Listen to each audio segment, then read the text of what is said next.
Personne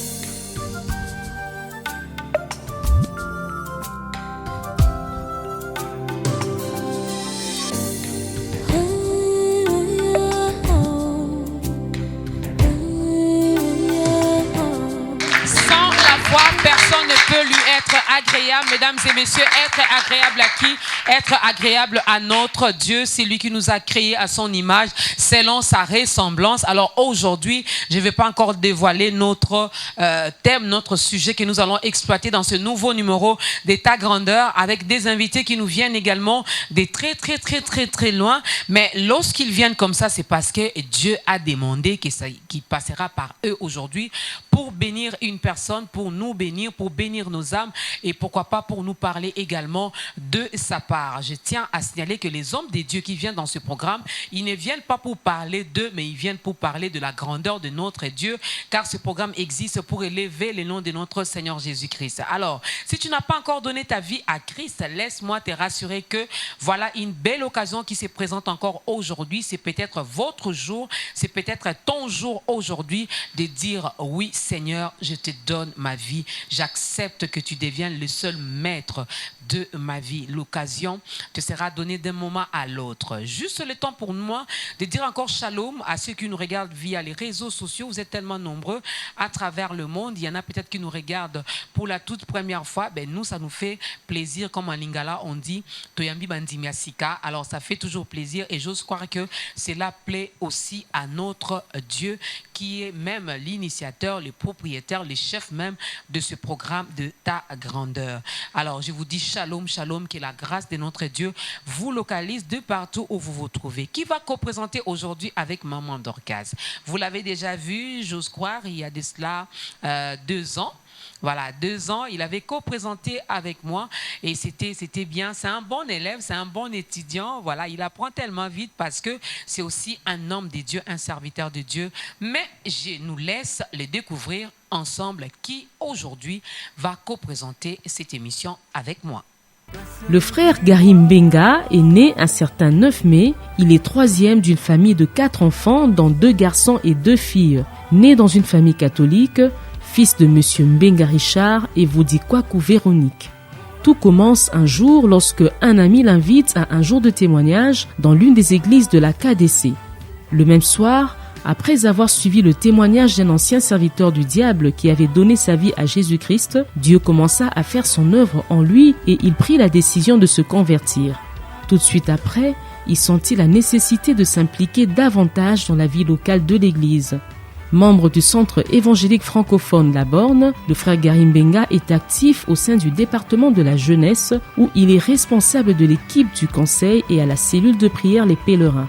Étudiant à l'Université pédagogique nationale, UPN en sigle, il s'est donné beaucoup à l'évangélisation dans les auditoires pendant les moments de pause. Ainsi, Dieu le convaincra à le servir au sein du groupe chrétien universitaire, en abrégé GCU, actuellement GEU, groupe évangélique universitaire, et au sein duquel il deviendra l'un des responsables à la bergerie sous la responsabilité du pasteur David Serge Koumbi, visionnaire du GEU. En 2015, le Seigneur le convaincra d'enregistrer un album intitulé « Intercession pour le réveil » dans lequel nous trouvons des titres tels que « Pasola Likolo », un chant tiré du livre du prophète Ésaïe au chapitre 63, versets 18 à 19, un chant spirituel qui continue à bénir le peuple de Dieu à Kinshasa et partout dans le monde. Cet opus contient 5 titres dont « Libère le réveil »,« Dans ta présence »,« Natiola » et « Pasola Likolo » suivi d'un slam. Récemment, le 27 janvier 2020, il a publié un maxi-single intitulé « Place du roi » dans le but d'implorer le règne de Dieu dans nos familles, nos églises et la nation, car là où Dieu règne, le diable n'a pas sa place, le péché non plus, et l'homme peut vivre pleinement les plans de Dieu pour sa vie sur cette terre avant la gloire à venir. Convaincu de l'appel au ministère, le frère Gary Mbenga est maintenant étudiant à l'Institut biblique et théologique des Assemblées des Dieux, IBETAD en sigle. Le frère Gary Mbenga est marié à Melissa Kabila et les deux sont parents d'un petit garçon, Zoé Zamur Mbenga. Vous l'avez vu en image, mesdames et messieurs, il est déjà là, juste à côté de moi. Lui, c'est l'homme de Dieu, le berger Gary Mbenga, que vous connaissez de l'église La Borne UPN. Shalom berger, bienvenue. Merci beaucoup. Shalom, Maman Dorcas. Tout va bien sinon? Tout va bien par la grâce de notre Dieu. Et ce qui est important, qui dans ces programmes d'état grandeur, nous sommes là pour élever la grandeur de Dieu. Il est impossible d'élever la grandeur de Dieu sans pour autant que les seigneurs, les dieux de gloire, t'amènent aussi dans sa grandeur. Ah, et d'ailleurs, il nous a fait la promesse, il nous amènera des gloires en gloire, n'est-ce pas? Quel plaisir d'être finalement enfant des dieux et surtout quel bonheur de les servir. Un grand privilège d'appartenir à notre Dieu. Et Maman Dorcas, ce qui est important aussi de savoir que lorsqu'on est serviteur d'un roi de ce monde, avec les temps, son pouvoir peut tomber. Donc on peut parler de déclin. Mais nous sommes serviteurs du roi des rois. Sur terre, nous les servons. Et au ciel, nous continuerons aussi à les louer. Et là, ça sera formidable parce que c'est dans la félicité éternelle. Il n'y aura pas de maladie, il n'y aura pas de soucis économiques, il n'y aura rien. On passera de moments de gloire, finalement, en train d'adorer notre Dieu. Alors, il y a un invité, bon, c'est un couple. Oui. C'est un couple qui nous vient précisément de Paris. Alors, Dieu a décidé finalement de passer par ces couples pour nous bénir aujourd'hui, pour bénir également le peuple de Dieu, ceux-là qui nous regardent à travers le monde. Alors, j'annonce directement les noms de notre pasteur. Lui, c'est l'invité principal, mais il n'est pas seul. Il est accompagné de madame, son épouse. Mesdames et messieurs, sous vos acclamations, nous allons recevoir les pasteurs Constant Maxime. Shalom, pasteur. Merci, Maman Dorcas. Je vous présente les bergers Gary, qui va co-présenter avec moi ce nouveau numéro. Alors, vous n'êtes pas venu seul, vous êtes venu avec madame. Oui, je suis accompagné de mon épouse, le pasteur Floricia, qui est pasteur aussi à mon église en France. Ok. Et ensemble, nous sommes venus. Voilà. Ok, donc nous sommes vraiment bénis et j'ose croire que nous allons bien manger la parole de Dieu encore aujourd'hui. Mais d'entrée des jeux, avant même que nous ne puissions annoncer notre thème d'aujourd'hui, oui. Pasteur Constant, si vous voulez bien partager votre grande histoire d'amour avec Jésus, elle date de quand? Ça a commencé quand? Dans quelles circonstances? Alors, je suis né dans une famille chrétienne à la base. Donc, très petit, nous allions à l'église, nous étions à l'école du dimanche. Mais jusque-là, je n'avais pas encore fait une rencontre personnelle avec Dieu. Parce que je tiens à signaler qu'on peut aller à l'église, on peut grandir dans une famille chrétienne, on peut avoir un père pasteur, des parents qui vont à l'église sans pour autant avoir accepté le Seigneur personnellement. Et donc, dans les années 2001, j'ai eu mon bac. Et donc, je suis allé étudier en ingénierie des télécommunications et réseaux au Maroc. Et quand j'arrive au Maroc, je traverse une période difficile dans la foi, une période où, à cause de certaines choses que j'avais faites, je me suis retrouvé vraiment dans une crise de la foi, c'est-à-dire loin de Dieu, coupable, avec vraiment des pensées de toutes sortes. Et là, j'avais plus de goût de vivre. J'avais vraiment traversé ce qu'on peut appeler un désert. Et à ce moment-là, Dieu va permettre que je puisse rencontrer un serviteur de Dieu au Maroc, dans un pays musulman. Vous voyez ce que Dieu est capable de faire. Et là, lorsque je rencontre ce serviteur de Dieu, je lui partage mes difficultés, je lui partage les situations que j'ai traversées. Et là, il va me donner une parole. C'est un verset aujourd'hui que je tiens très fermement dans mon cœur. Jérémie 29, 11. Il va me donner cette parole qui dit car je connais les projets que j'ai formés à ton sujet. Ce sont des projets de bonheur et non de malheur. Dès que j'ai reçu cette parole, quelque chose a changé dans mon cœur. Là, j'ai vraiment vu une transformation. J'ai vu Dieu venir dans mon cœur, restaurer, redonner la vie à ce désert qui était dans mon cœur. Et là, une soif importante est née, une soif indescriptible est née de la parole. J'ai commencé à lire, méditer la parole, chercher Dieu, à fréquenter fidèlement une église et par la suite donc à être formé dans les affermissements. Et par la suite, j'ai commencé donc à servir le Seigneur et jusqu'aujourd'hui par sa grâce. Il n'y a pas de regret? Je ne regrette rien du tout. Je pense que j'ai fait le choix, le très bon choix.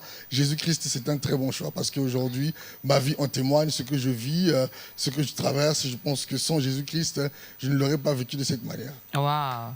Ah, tu fais bien d'acclamer. Donc, pour le pasteur Constant, si c'était à recommencer, il prendra encore la même décision. Alors moi, j'aimerais bien qu'on en profite, parce que c'est pas tous les jours qu'on reçoit un couple pastoral sur ce plateau. Alors maman, le pasteur aussi Floricia va partager rapidement également son témoignage. On va pas demander comment vous vous êtes rencontrés, non? Merci Maman Dorcas, merci Berger. Je suis très honorée d'être là. Merci à mon époux pour cette opportunité. Alors moi, j'ai rencontré le Seigneur Jésus-Christ. Je veux dire, ça a été vraiment un parcours, un cheminement. Je suis née d'une famille catholique où j'ai vraiment été très tôt encouragée à servir Dieu, à aller à l'église. Mais arrivé un moment, à l'âge de 11 ans, j'ai vécu une expérience personnelle un peu, étrange. J'avais plusieurs questions auxquelles les prêtres, les personnes qui m'encadraient n'arrivaient pas à répondre. Alors là, j'ai complètement décidé de renoncer moi-même à la religion catholique. Okay. Je me suis dit, ok, s'ils n'ont pas les réponses par rapport à mes questions, ça veut dire que cette religion ne me correspond pas. Elle ne répond pas à mes questions. À ce moment-là, je me suis dit, je vais moi-même créer ma propre religion. Et j'ai commencé à faire des recherches, j'étais très curieuse. Je commençais à rechercher Dieu avec mes propres forces. J'ai commencé à lire le Coran, j'ai commencé à fréquenter plusieurs assemblées, par exemple les témoins de Jéhovah. Okay. Mais aucun de ces religions, en fait, ne m'a apporté la réponse que j'avais. Alors j'ai décidé de ne plus fréquenter aucune organisation religieuse, de vivre, j'ai dit Dieu va être mon ami, je vais le parler quand je marche, je vais lui dire mes secrets, et puis il sait que je l'aime, jusqu'à ce qu'il va vraiment se révéler à moi. Je m'attendais vraiment à avoir une révélation de Dieu, vous voyez un peu, et ça s'est passé un peu comme ça, et jusqu'à un jour, des années se sont passées, et j'ai rencontré une amie qui était chrétienne, mais qui ne me partageait pas sa foi. Alors que moi, j'étais dans une crise de foi, je cherchais des réponses, et cette amie-là n'osait pas me parler de Jésus-Christ. Et un jour, elle a vu ma détresse, elle m'a dit, mais Floricia, qu'est-ce que tu recherches? Je lui ai dit, je veux servir Dieu. À ce moment-là, elle me dit, tu cherches quoi? J'ai dit, une église qui bouge, là où il y a la louange, là où il y a le gospel, etc. Et donc, elle m'a invitée à son église. Et quand je suis arrivée là-bas, c'était ma rencontre avec Jésus-Christ. C'était la seule première fois où j'avais les réponses à toutes mes questions. Mais cette question, elle était tout simple, hein. Qu'est-ce qui va se passer quand je vais mourir? Et cette fois-ci, j'avais eu ma réponse. C'est-à-dire que si je donnais ma vie à Jésus-Christ, j'allais être sauvée. J'ai dit, c'est si simple que ça. Oui, alors j'ai dit, alors je vais le faire tout de suite. Et depuis ce jour-là, ça a été... Wow. Mais peut-être que vous vivez également la même situation que le pasteur Floricia. Peut-être que vous êtes là, enfermé dans votre coin, dans votre chambre, et vous vous posez la question finalement, qu'est-ce qui m'arriverait, qu'est-ce qui arrivera lorsque je serai morte? Voilà une occasion qui te présente. Nous t'amenons Jésus dans ta maison, dans ton bureau, partout où tu te trouves. On t'apporte finalement la bonne nouvelle et on te quitte, va t'amener finalement à prendre une décision. Alors Berger, on peut commencer par le premier chant. Et oui, Maman Dorcas, il y a quelque chose alors que Maman Pasteur parlait. Et ce qui est important aussi, que en fait, la religion, c'est la recherche, ce sont des efforts des hommes à la recherche de Dieu. Mais nous, le christianisme, c'est une vie, raison pour laquelle Dieu lui-même a quitté les ciels pour venir nous rencontrer. Et aussi, par ces témoignages, je crois bien que Maman Dorcas, Dieu est à la recherche de quelqu'un qui nous suit maintenant, pour le recevoir comme étant son Seigneur et son Sauveur. Donc ne sois pas distrait, c'est peut-être toi, c'est peut-être elle, c'est peut-être lui, c'est peut-être votre jour aujourd'hui. Alors Dieu est à votre recherche, il attend seulement une petite réponse venant de votre part, oui. J'accepte, n'est-ce pas? Alors, on va commencer par ces tout premiers cantiques avant de dévoiler notre thème du jour.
Tolingi kolo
Au centre de toutes choses, c'est toi que je vois.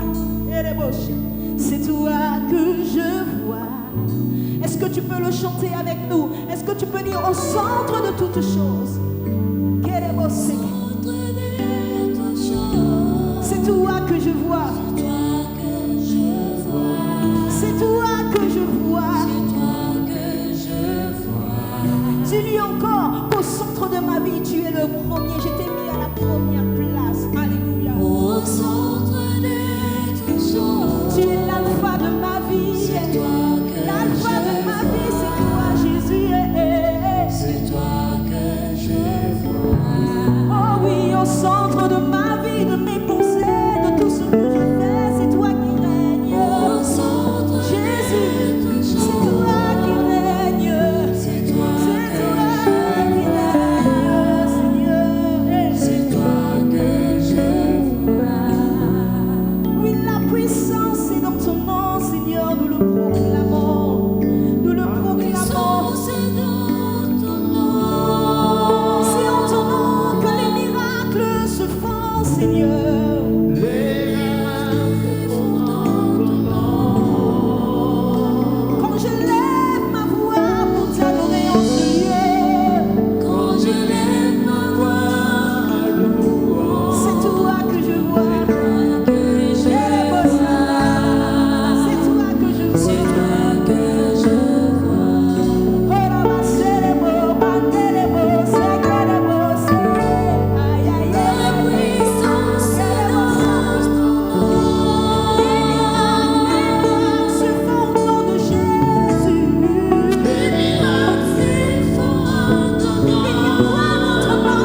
toi que nous voyons, Jésus.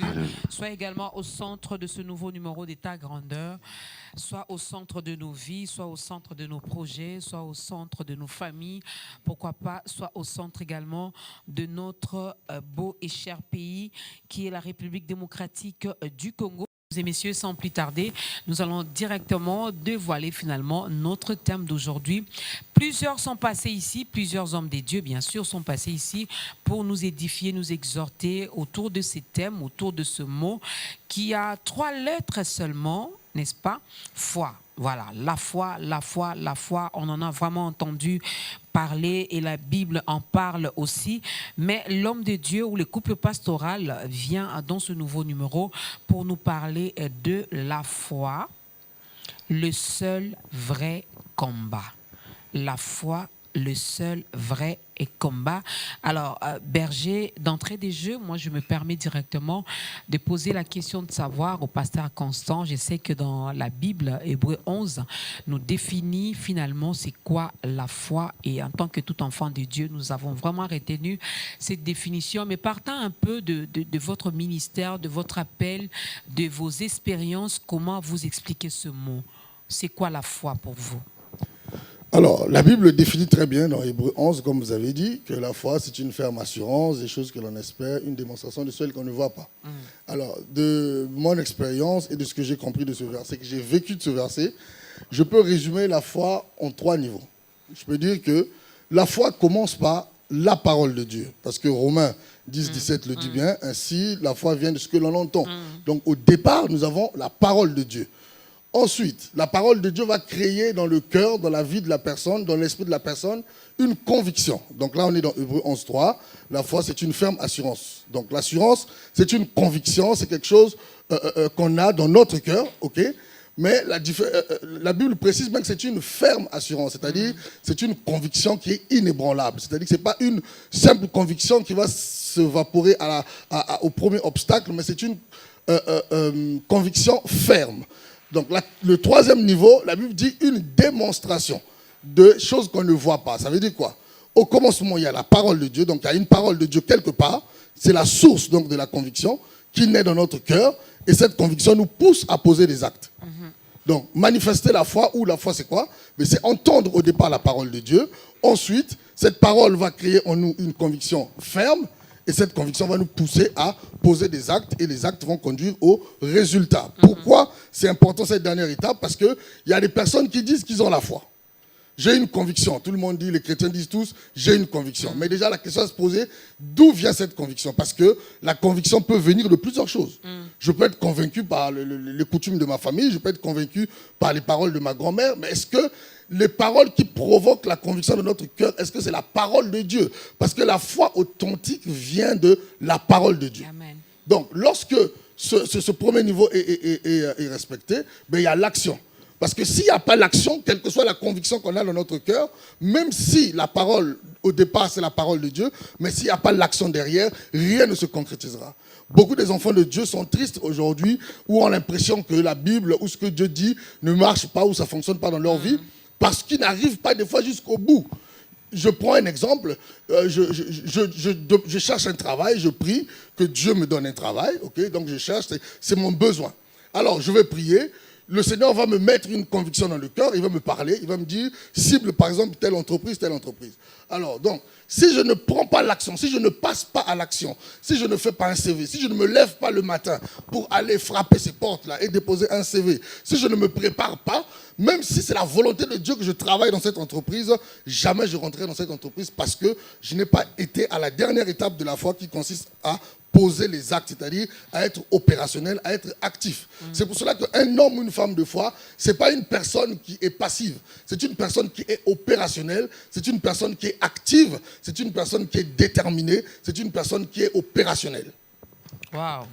Ah, tu fais bien d'acclamer la conviction, passer également à l'acte, mais à la fin, on doit voir également le résultat, n'est-ce pas, Berger? Et oui, Maman Dorcas, j'ai une question aussi à poser au pasteur.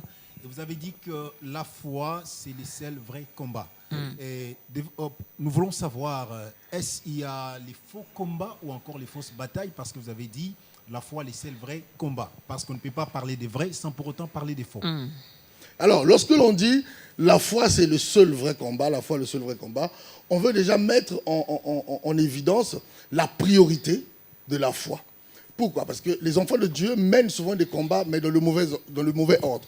Vous voyez des personnes qui vont, par exemple, directement, ils veulent chasser des démons, directement, ils veulent aller faire je ne sais pas quoi, sans pour autant commencer par avoir la foi en Dieu, commencer par avoir la confiance en la parole de Dieu. Tout ce que l'on va essayer de faire sans au préalable avoir confiance en la parole de Dieu, ça n'a pas de valeur. C'est pour cela qu'on dit que c'est le premier combat. Et en réalité, c'est le seul vrai combat parce que c'est à partir de la foi que nous pouvons opérer avec Dieu. Déjà, nous sommes sauvés par la foi, la Bible le parle. C'est en croyant du cœur, déjà la foi, en confessant de la bouche qu'on parvient au salut. La foi fait déjà partie du processus de notre salut. Qu'est-ce qu'il y a de plus important sur la terre qu'être sauvé? Les richesses ou peut-être la gloire, je ne pense pas. Parce qu'il y a des gens qui peuvent mourir pauvres, mais s'ils sont Jésus, dans leur cœur, par la foi, ils sont sauvés. Donc le plus important, le combat essentiel, le combat premier, c'est d'abord la foi, c'est-à-dire cette confiance en Dieu. Et les autres combats, que je peux qualifier de pseudo-combats ou encore de faux combats, viennent après. S'il y a des personnes qui m'entendent, ils vont peut-être dire que non, mais moi, j'ai des problèmes spirituels, j'ai peut-être, je ne sais pas, des liens, j'ai peut-être... Est-ce que la foi peut m'aider? Je veux dire à ces personnes-là, la foi peut vous aider à voir la gloire de Dieu dans n'importe quel domaine. Parce que la Bible dit, celui qui s'approche de Dieu par la foi, il doit croire. Donc d'abord, la foi, il doit croire que Dieu existe et qu'il est le rémunérateur de ceux qui le cherchent. Ça veut dire quoi? Il n'y a pas de rémunération sans foi. On ne peut rien obtenir de Dieu s'il n'y a pas la foi. Même la délivrance, on ne peut pas l'obtenir de Dieu si on n'a pas la foi. La sorcellerie, je vais dire, on déclare, ou on remarque, on constate que dans tel enfant, il y a vraiment le mauvais esprit, la sorcellerie, comme en Afrique, on a l'habitude de le dire si facilement, celui-là c'est un sorcier, celle-là c'est une sorcière. Alors, vous parlez de la foi. Je prends l'exemple d'un enfant. Oui. Un enfant à qui les hommes des dieux que vous êtes, vous avez remarqué qu'en lui, il y a cet esprit-là. Il y a cette semence-là. Il y a la sorcellerie. C'est un enfant. Oui. Il ne sait pas peut-être confesser la foi. Oui. Il ne sait pas démontrer que finalement, je crois ou je ne crois pas. Oui. Mais les parents décident finalement d'amener cet enfant à la délivrance. Oui. Comment la foi va opérer? La foi est toujours présente. Je m'explique. Même dans ce cas-là, si l'enfant n'est pas lui-même opérationnel, c'est-à-dire que sa foi n'est pas encore active ou sa foi n'est pas consciente, il y a des personnes qui vont prier pour elle. Parce que la foi de ceux qui vont prier pour cette personne-là aussi compte. Pourquoi? Jésus-Christ aussi a guéri des personnes qui n'ont pas forcément manifesté, qui n'ont pas forcément, manifesté clairement une foi opérationnelle. Jésus-Christ arrive, il parle, il déclare quelque chose et ça se passe. Donc dans ce cas, la foi des hommes de Dieu qui vont prier, qui vont intervenir, Dieu est capable de s'appuyer sur cette foi-là pour opérer la délivrance dans la vie de cet enfant-là. Excusez, pasteur, mais la Bible dit, si tu crois, tu verras la gloire de Dieu. Oui. Si tu crois, comme Maman Dorcas vient de dire, mais cet enfant n'a pas de foi, donc il ne croit pas. Comment les miracles doivent s'opérer? Parce que c'est comme si les miracles dépendaient aussi de la foi de l'individu, donc la personne qui a les problèmes. Comment il va s'en sortir? Parce que lui a besoin de la foi. Dans le processus du miracle, parce que là nous sommes dans le cadre du surnaturel, dans le processus du miracle, dans le processus de la délivrance, il y a des responsabilités. C'est vrai, Dieu a sa responsabilité. Les acteurs qui vont intervenir dans l'action spirituelle aussi ont leur responsabilité. Pourquoi? Parce qu'il y a des cas où on a des personnes qui ont la foi, ok? Mais dans le fait qu'ils soient dans un cadre où l'atmosphère de la foi, où les personnes qui exercent ce travail-là envers la personne n'ont pas manifesté la foi, des fois il y a des choses qui ne se passent pas. Dans le cas des hommes de Dieu qui interviennent ou qui prient pour une personne, ces hommes de Dieu-là ont un mandat, ils ont été oints par Dieu. Ça veut dire que lorsqu'ils sont dans le cadre de leur mandat, qu'ils exercent leur ministère, les anges, les actions doivent se produire parce qu'ils sont en mission. Le fait qu'ils sont en mission, Dieu, dans ce cadre-là, agit aussi différemment en fonction des missions qu'il a confiées à ses serviteurs. La foi, le seul vrai combat, l'homme de Dieu l'a si bien dit ici. Des fois, nous passons notre temps dans des batailles vraiment inutiles, dans des choses vraiment éphémères, dans des choses qui finalement ne nous apporteront rien du tout. Alors aujourd'hui, nous mettons beaucoup plus l'accent sur la foi et il y a également l'homme de Dieu qui est non seulement pasteur, mais il est aussi écrivain. Il a d'ailleurs rédigé un ouvrage, La foi. Le seul vrai combat, c'est les thèmes que nous exploitons aujourd'hui. On aura le temps de décortiquer ou de parler finalement de cet ouvrage où vous parlez également des ennemis de la foi. Exactement. Ma foi à moi. Il y a quand même des gens qui la combattent. Oui, Il y a quand même des gens qui s'élèvent contre ma foi à moi. oui. Comment les identifier? Alors, lorsqu'on parle déjà des ennemis de la foi, on parle de toutes sortes de choses. Si on va plus loin, si on parle spirituellement, des esprits qui peuvent se manifester même derrière des personnes, ok, qui vont agir pour que notre foi ne soit pas opérationnelle. C'est-à-dire pour que cette confiance en la parole de Dieu ne soit pas. Donc, les ennemis de la foi sont à deux niveaux. Il y a nous-mêmes, parce que nous-mêmes, nous pouvons être ennemis de notre propre foi. C'est-à-dire lorsque nous ne croyons pas en la parole. C'est-à-dire que là, notre foi est complètement à zéro à cause de nous.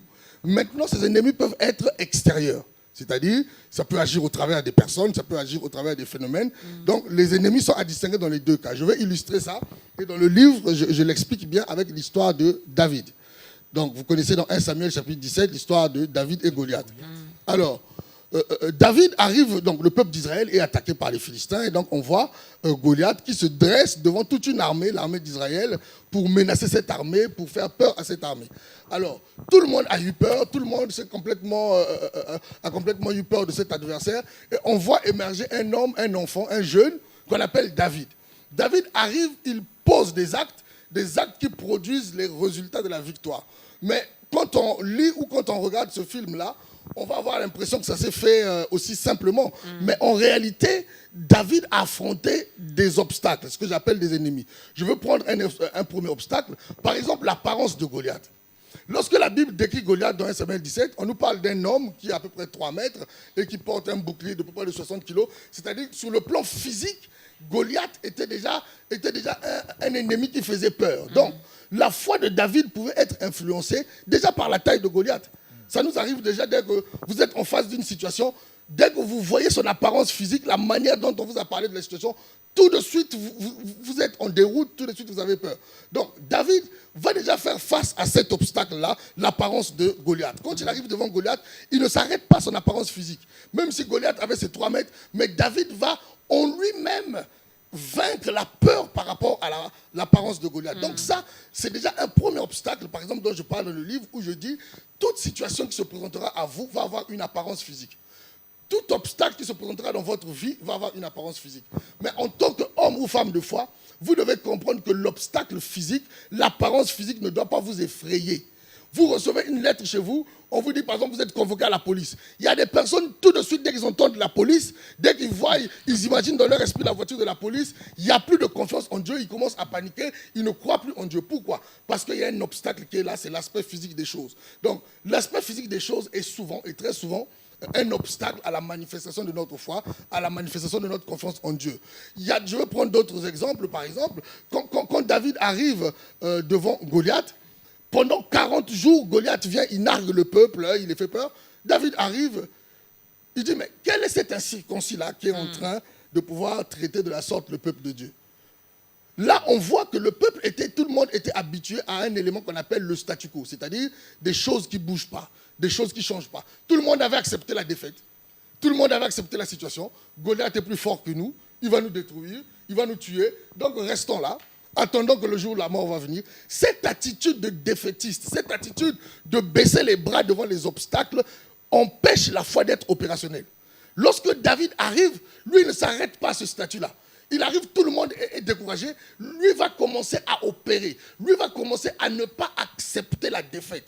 Si vous acceptez la défaite dans votre vie, si vous acceptez les situations inconfortables, si vous acceptez les situations que vous n'aimez pas dans votre vie, et vous les acceptez comme ça, et vous baissez les bras, rien ne se produira, et votre foi ne produira pas de fruits. Cet obstacle-là est très, très, très important. Parce qu'il y a des gens, ça fait longtemps que j'ai prié, je n'ai rien vu, j'arrête, bon, je laisse tomber. Non, il ne faut pas laisser tomber. David n'est pas venu ajouter un nombre de plus parmi ceux qui avaient la défaite. Il a commencé à parler, il a commencé à opérer. Comme quoi, on peut être seul, mais aussi on peut être dans la bonne voie, comme David a été seul devant ses frères. Je vais terminer par un dernier, enfin, il y en a 11 dans le livre, mais là, je vous donne pêle-mêle. Je vous parle, par exemple, du conventionnel. Le conventionnel, c'est quoi? C'est le fait d'accepter que les choses se passent de cette manière-là. Saül arrive, il donne son armure à David. Il dit, David, voilà, on va lui donner l'armure de Saül, donc on va lui donner les boucliers, tout ce que les militaires israéliens utilisaient, les juifs utilisaient. Mais David va refuser cela. Il dit, je n'ai pas besoin de ça. Je n'ai pas besoin d'avoir ces armures-là. Pourquoi? Parce que David a compris que si ces armures-là donnaient la victoire, Saül serait le premier lui-même à les utiliser. Sa confiance n'était même pas dans les armures, sa confiance était en Dieu. C'est la raison pour laquelle il n'a pas accepté ce qui est conventionnel. Je vais vous dire une chose, lorsque les gens vont à la guerre, ils portent les armures. Ils portent des armes, ils mettent des choses. C'est ce que le monde accepte, c'est la convention générale. Mais la foi n'aime pas toujours les choses qui se font de façon conventionnelle. Il y a des moments avec la foi, il faut être capable de sortir du conventionnel. Si vous marchez avec Dieu et que vous attendez que les choses se passent toujours comme ça doit se passer pour tout le monde, vous risquerez de passer à côté des grandes choses avec Dieu. Parce que Dieu n'est pas toujours conventionnel. Il peut guérir quelqu'un d'une certaine manière, la même maladie avec une autre personne la guérir d'une autre manière. Parce que la foi n'est pas opérationnelle, n'est pas conventionnelle. Et si vous marchez avec Dieu, et si vous voulez voir la foi opérationnelle, vous voulez voir Dieu à l'œuvre, soyez prêts à sortir du conventionnel. Wow. Chose pas facile. Chose pas facile, surtout ici en Afrique. On sait que nous, dans notre famille, ça se passe comme ça. Nous, dans notre société, ça se passe comme ça. Nous, chez nous, nous sommes habitués à faire comme ça, même à l'église. Oui. Nous, dans notre église, on sait. On commence là, on passe par là, et puis on termine comme ça. Nous, les pasteurs, quand il va prendre la parole, il va commencer par ici, et puis il va... Donc, c'est comme si même le Saint-Esprit, au lieu que je parle même de la foi, c'est comme si le Saint-Esprit aussi, on s'habitue finalement à lui. On sait, bon... Quand il va descendre, on sait, il y en a qui vont commencer à crier, il y en a qui vont commencer à parler en langue, il y en a qui vont somnoler, il y en a qui vont rester bouche bée. Donc même à l'église, c'est devenu conventionnel. C'est malheureusement des choses qui se passent dans notre église et dans nos églises et qui nous empêchent de voir la gloire de Dieu. Je veux dire que chaque fois qu'on s'approche de Dieu, chaque fois qu'un vrai adorateur s'approche de la présence de Dieu, son cœur doit être assoiffé de Dieu pour cet instant. Pas forcément pour ce que Dieu a fait hier, pas forcément pour ce qu'il a fait pour quelqu'un d'autre, mais pour maintenant. C'est pour cela que dans la prière du Notre Père, dans le livre de Luc, lorsque les disciples ont demandé à Jésus, il dit, Seigneur, enseigne-nous comment prier. Lorsqu'il dit, Notre Père qui est aux cieux, que ton nom soit sanctifié. Donne-nous aujourd'hui notre pain quotidien. Chaque jour, chaque instant, chaque seconde, Dieu a une façon de faire les choses. Il n'est pas obligé de les faire de la même manière. Et donc, malheureusement, même quand à l'église, on adopte des attitudes ou des comportements conventionnels, on passe à côté de la gloire de Dieu. C'est pour cela qu'aujourd'hui, il y a des gens qui viennent dans des cultes, qui sortent de là comme ils sont rentrés, parce qu'ils ont été dans le conventionnel. Ce jour-là, peut-être que Dieu ne vous attendait pas à commencer, peut-être, je suis musicien et chante en même temps, j'ai travaillé dans les groupes de louanges. Vous allez trouver des gens qui vont vous dire, non, pour commencer un culte d'adoration, on doit d'abord commencer par la louange, ensuite terminer par l'adoration. Je dis, c'est pas toujours vrai. C'est pas vrai.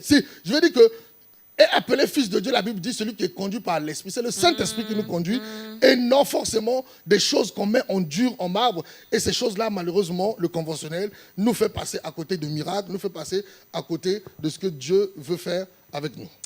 Excusez, pasteur, vous avez parlé de David, quelque chose de bon, de merveilleux. Alors, nous entendons ces temps-ci des chrétiens et des chrétiennes qui disent « ça, c'est plus fort que moi, je ne peux pas m'en sortir ». Il y a quelque chose qui serait plus fort que la foi? Il n'y a rien qui serait plus fort. En réalité, ce qui pousse ces chrétiens à faire ça, c'est leur ignorance. Je vais peut-être être dur à le dire. Je sais qu'il y a des gens qui nous suivent, peut-être qui traversent des moments difficiles. En entendant ça, ils vont peut-être dire que le pasteur là, vraiment, il n'est pas gentil. Non, c'est pas cela. Je veux dire qu'il n'y a rien qui est plus fort que ce que tu vis. Parce que déjà la Bible dit celui qui habite en nous est plus fort que celui qui est dans le monde. Si tu as cette foi en cette parole, c'est de là que je parle que la foi vient de la parole. Si tu as la foi dans cette parole, que ce que tu vis, que ce que tu traverses, que celui qui est en toi est plus fort que cela, déjà ton attitude par rapport à ta situation va changer, ton approche il va changer. Ça veut dire quoi? Les actes que tu vas poser vont changer derrière et automatiquement la situation elle va changer. Donc souvent et parfois parmi les éléments qui poussent les gens à parler de cette manière, c'est des fois l'ignorance. C'est des fois l'ignorance justement de la parole de Dieu et le manque de confiance en cette parole. Il y a des chrétiens quand on leur dit que celui qui est en toi, le Christ que tu as reçu, est plus fort que ce qui est dans le monde, est plus fort que les problèmes que tu traverses. Il y a des gens qui n'y croient pas. C'est pour cela que je parlais de la véritable foi qui commence par la parole de Dieu, qui commence par adhérer à la parole de Dieu, qui commence par faire confiance à cette parole-là. Donc c'est un problème d'ignorance et c'est un problème aussi de la confiance, c'est-à-dire que on entend, on est beaucoup habitué. On est habitué maintenant à la parole de Dieu. On est habitué au culte à l'église. On fait les choses par routine. Et finalement, les gens, même quand on parle, non, Dieu a dit, ils n'ont même plus le temps de vouloir véritablement faire confiance. Parce qu'ils sont rentrés dans les habitudes. Ils sont rentrés dans les conventionnels, ils sont rentrés dans des coutumes, ils sont rentrés dans des répétitions. Et ça devient dangereux. Le plus grand danger que les chrétiens traversent aujourd'hui, c'est de s'habituer à Dieu. On ne s'habitue jamais à Dieu. Si vous vous habituez à Dieu, vous allez avoir des problèmes. Parce que Dieu ne va jamais se laisser maîtriser par un homme. Ça, jamais, mais peut-être que la fatigue aussi, finalement, j'ai la foi, j'ai demandé, face aux difficultés, face aux problèmes, j'ai demandé, il n'y a toujours pas de solution, il n'y a toujours pas, c'est comme si Dieu, finalement, est resté indifférent face à mes problèmes, face à mes difficultés. Alors, cette fatigue aussi peut également influencer ma foi. Je me dis, bon, je lui demande, il ne fait pas, je lui demande, il ne fait pas, ben, je fais quoi? Oui, la fatigue, elle peut influencer notre foi. Mais en réalité, je veux plutôt dire ceci. Lorsque l'on dit que Dieu ne répond pas à la prière, il faut se poser des questions. Dieu peut ne pas répondre à la prière parce qu'il est souverain, il est maître des temps et des circonstances. Ça veut dire que c'est peut-être pas son temps, ou bien que Dieu a prévu des choses qu'il va faire. Ça, c'est possible. Et même dans ce cas-là, un homme ou une femme de foi, le vrai adorateur, doit continuer de faire confiance à Dieu justement parce que le temps de Dieu, c'est le meilleur temps pour lui. Maintenant, l'autre aspect, pourquoi ma prière n'est pas exaucée, je deviens fatigué, ma foi est influencée. Avant que ta foi ne s'affaiblisse, il faut se poser des questions. Est-ce que moi, j'ai fait ce que je dois faire pour que Dieu agisse? Parce que Dieu a besoin de l'homme pour agir. Quand je donne un exemple, si je ne passe pas à l'action, par exemple, les choses ne se feront pas. Tu veux te marier, tu as prié, tu es un homme. Par exemple, tu veux te marier, tu as prié. Tu marches avec quelqu'un. Je suis désolé. Si vous passez votre temps à vous regarder, aller prendre du sucré et rentrer de vous, rien ne va bouger dans votre vie. À lire la parole, à méditer. Oui. À un moment, il faut passer à l'action. L'action, c'est quoi? Bien sûr, il y a l'action au niveau spirituel, prier, méditer la parole de Dieu, ainsi de suite. Mais il faut poser les actes aussi physiques. Il faut envoyer la lettre à la famille de la sœur. Il faut commencer, même si vous n'avez pas d'argent, mais il faut commencer à le faire. Parce que lorsque Dieu voit un homme qui est en train de poser les actes, ça donne un message au ciel. Le message que le ciel a, c'est que cet homme-là fait confiance à Dieu. Il n'a rien, mais il fait comme s'il avait. C'est ce que la Bible appelle la démonstration de ce qu'on ne voit pas. Je n'ai pas encore touché, je n'ai pas encore les moyens qui me permettent de faire ça, mais je me comporte, je vis, je pose les actes, je fais comme si j'avais les moyens. Je sais de quoi je vous parle, je ne parle pas en l'air. Nous avons expérimenté ça dans notre mariage en France. Lorsque j'ai terminé mes études en école d'ingénieur, nous avons décidé de nous marier. Je n'avais pas encore commencé à travailler. Je venais de terminer les études. Mon épouse ne travaillait pas aussi. Mais il y avait quand même un peu qui entrait avec les bourses et tout. Je vous dis une chose. Il n'y avait rien qui rentrait. Je vais vous donner ce témoignage. Rien du tout ne rentrait. Au moment où on décide de se marier, j'avais 0 francs. Je suis allé voir mon oncle avec lequel j'habite en France. Je lui ai dit, je vais envoyer la lettre à la famille de mon épouse. Donc, j'ai écrit la lettre, il a lu, bon, on a validé. J'ai envoyé la lettre.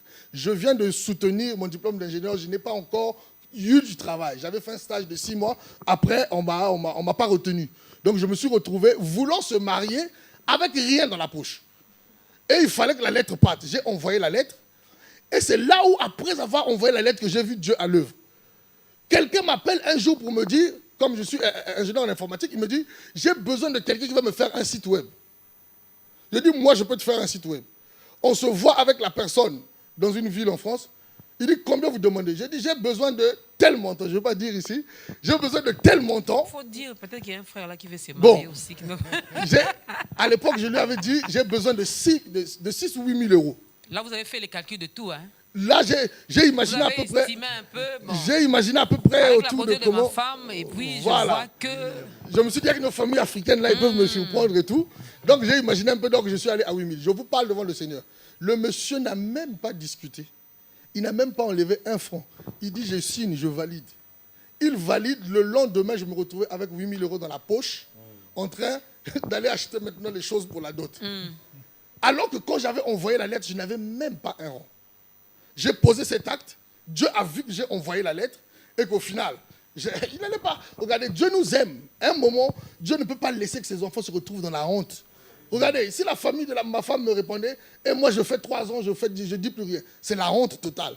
Dieu, à cause de son amour, Dieu ne peut pas faire ça. Mais il y en a qui sont, excusez-moi, pasteur, Oui. je crois qu'on peut acclamer d'abord pour ces témoignages.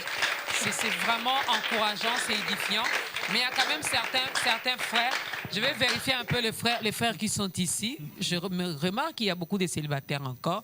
Il y en a peut-être qui ont déjà envoyé des lettres dans la belle famille, mais ça va faire 3 ans, 4 ans. La famille n'a Il y pas a répondu. non, la famille peut-être a répondu. Mais Dieu a vu quand même le courage, le geste, l'acte que le frère a posé. Oui. Mais il n'y a pas de suite. Hein. Non, je vais vous dire une chose. Le Dieu de la Bible ne ment pas. Si quelqu'un dans ce cas-là, à la fin, on se voit, je veux parler avec toi. Si quelqu'un nous écoute, qu'il m'appelle ou quoi que ce soit, je veux parler avec cette personne-là.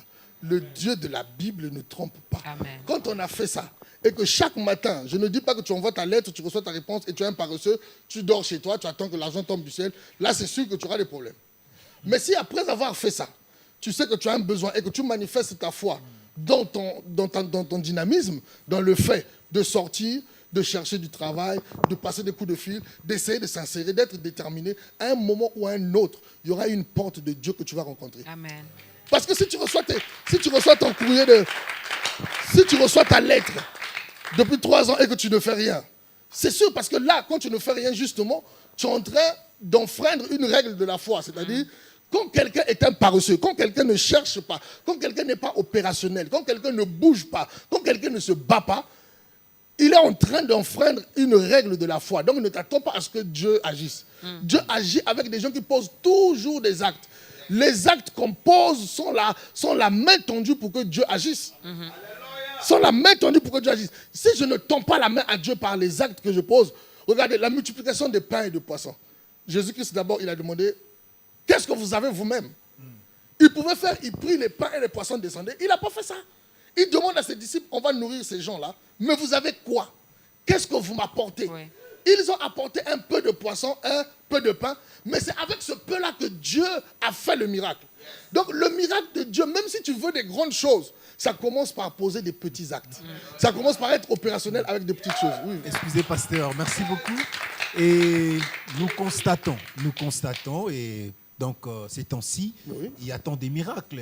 Des personnes aussi, ils n'ont pas d'argent, mais ils arrivent dans une réunion, entre guillemets, on peut dire spirituelle et surnaturelle. Il y a l'argent qui tombe dans des poches. Qui tombe où? Alors, peut-être dans des poches, on entend parler.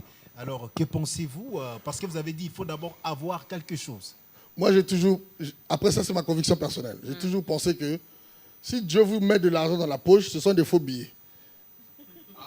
Comment Pourquoi? ça? Mais parce que, regardez, tous les billets que vous manipulez passent par la Banque du Congo. Je répète. Pour qu'un billet soit valable, il faut qu'il puisse être référencé à la Banque du Congo, Banque de France, Banque, je ne sais pas, de Côte d'Ivoire. Parce que les billets ne circulent pas comme ça. Donc, si vous avez un billet qui tombe du ciel, qui n'a pas de numéro d'enregistrement, vous avez un faux billet dans la poche. Et comme Dieu ne peut pas vous donner des faux billets, ça là, je dis, crois pas moi. Et que pensez-vous Oui. de Jésus qui envoie Pierre d'aller chercher l'argent dans un poisson? Oui, il dit sur ta parole, j'agirai. Pierre n'est pas resté là lui-même et après il est allé prendre un poisson. Pierre a reçu un commandement du Seigneur. C'est le Seigneur qui dit, va chercher dans le poisson. Oui, là c'est autre chose. Si Dieu parle, en tant que vrai adorateur, je dois exécuter parce qu'il sait pourquoi il dit ça.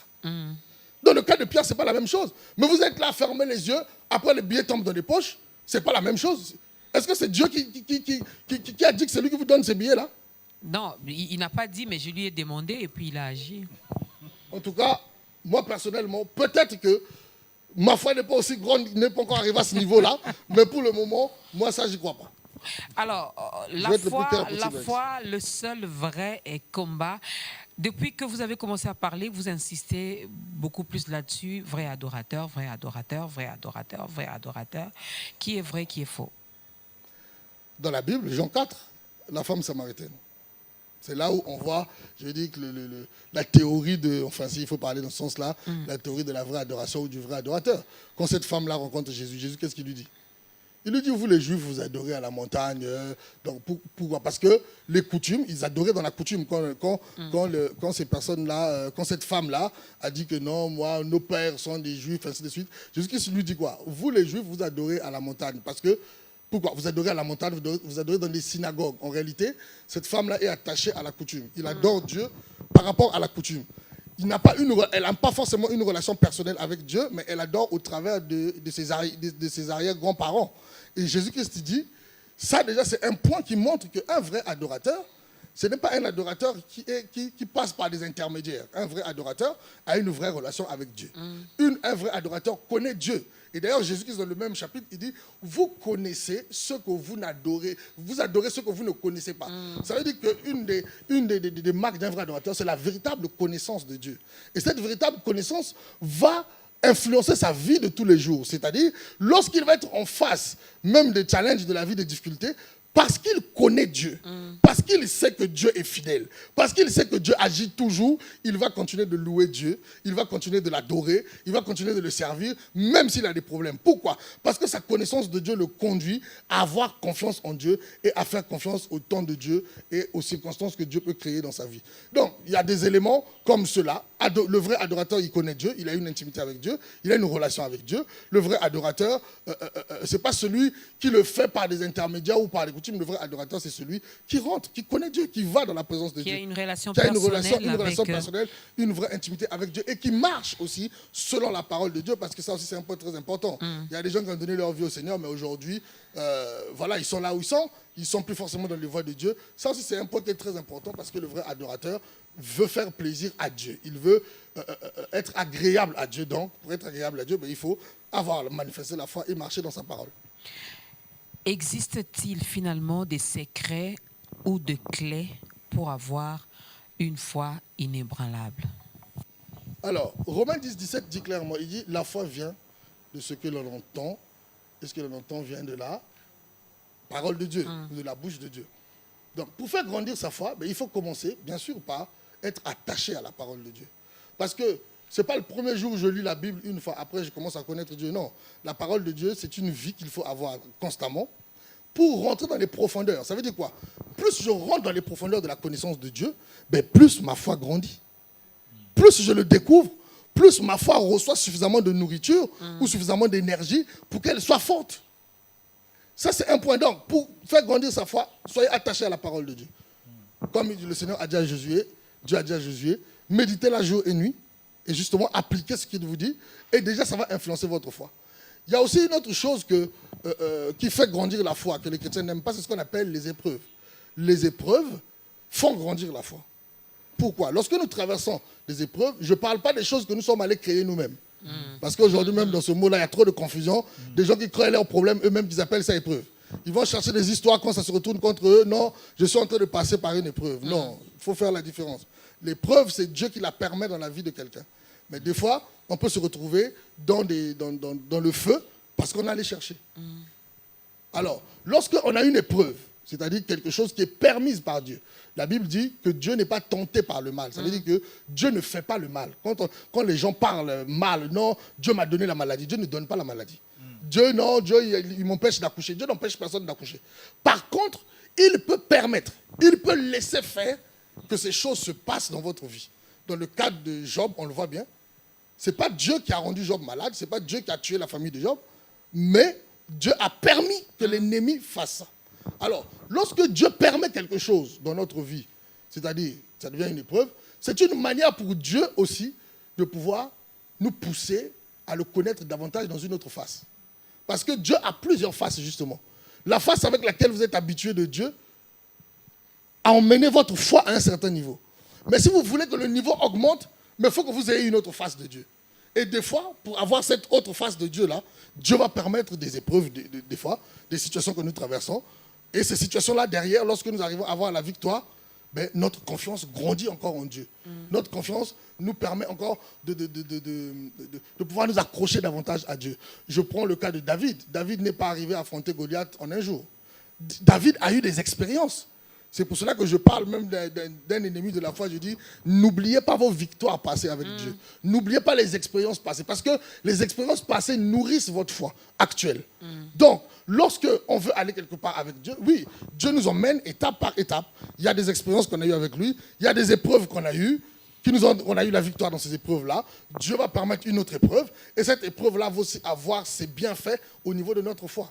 Donc là, ces deux éléments-là peuvent, entre autres, aider à faire grandir notre foi. L'attachement à la parole de Dieu et le fait d'être persévérant dans l'épreuve, de continuer à s'attacher à Dieu pendant l'épreuve jusqu'à la victoire. La foi, le seul vrai combat, la foi vient de ce qu'on entend et ce que nous entendons, c'est la parole de Dieu. Alors cette parole nous est prêchée également de diverses manières. Il y en a qui mettent beaucoup plus l'accent sur, là je suis vraiment en Afrique et précisément en République démocratique du Congo. C'est comme si vous nous prêchez, donc je prends vous, vous berger, pasteur Floricia, pasteur Constant. Donc c'est comme si vous nous prêchez ce que nous voulons entendre. Et non pas ce que Dieu veut nous faire entendre. Je m'explique. Vous constatez, vous faites l'étude du milieu, vous constatez que là où mon église se trouve, je me rends compte qu'il y a beaucoup de sœurs qui sont des célibataires, il y a beaucoup de frères qui sont encore en chômage. Il y en a qui sont mariés, mais qui jusque-là n'ont pas encore d'enfants. Alors, lorsque nous venons, vous sélectionnez la parole qui va beaucoup plus dans ce sens-là. Dieu a dit, dans son royaume, il n'y aura ni des femmes stériles, ni celles qui avortent, le mariage, patati patata.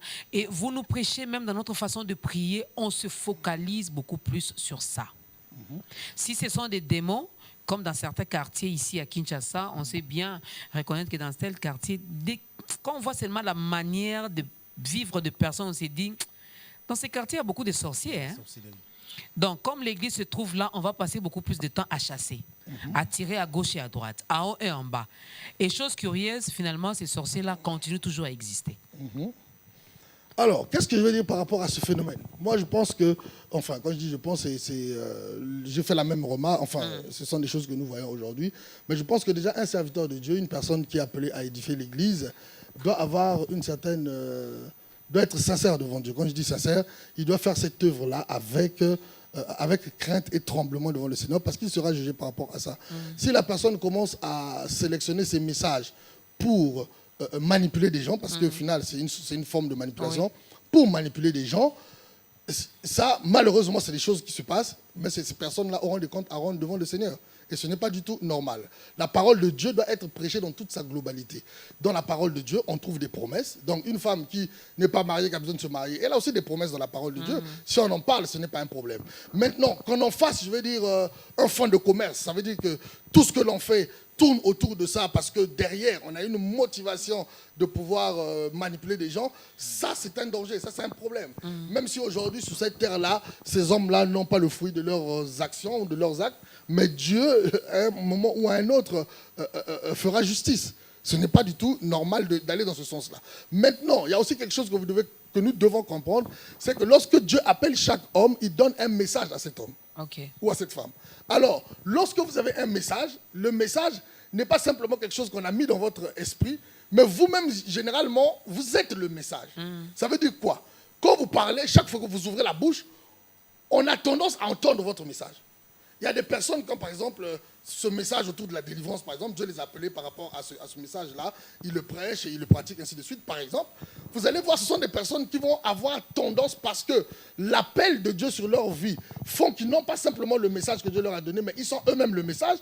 Donc, au final, quand ils parlent, on a comme l'impression, en fait, qu'ils parlent souvent de la même chose, parce que des fois, ça fait partie de son appel. C'est la raison pour laquelle, justement, dans les églises, il est important d'avoir plusieurs, enfin, bien sûr, des gens appelés par Dieu, plusieurs personnes qui apportent la parole pour que la nourriture, elle soit variée. Parce que lorsque c'est une seule personne qui le fait souvent et régulièrement, il aura souvent tendance à aller vers ce qu'il a reçu ou ce qu'il est lui-même. Donc il y a des gens qui ont souvent qui ont été appelés par Dieu justement avec un message et qui ont souvent à le prêcher souvent. Ça aussi, c'est un fait qu'il faut prendre en considération. Alors, on va prendre la deuxième chanson avant de poursuivre avec les questions.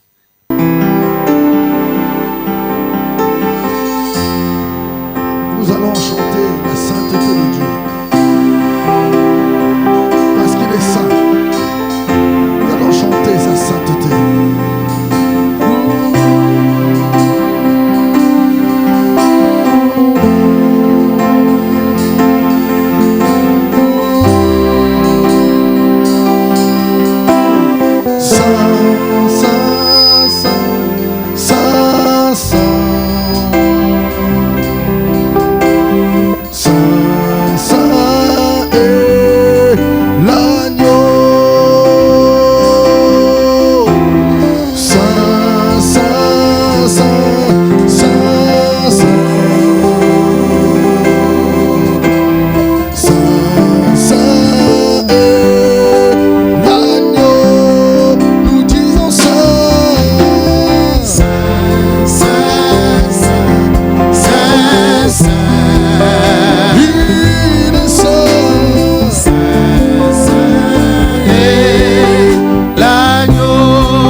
Amen.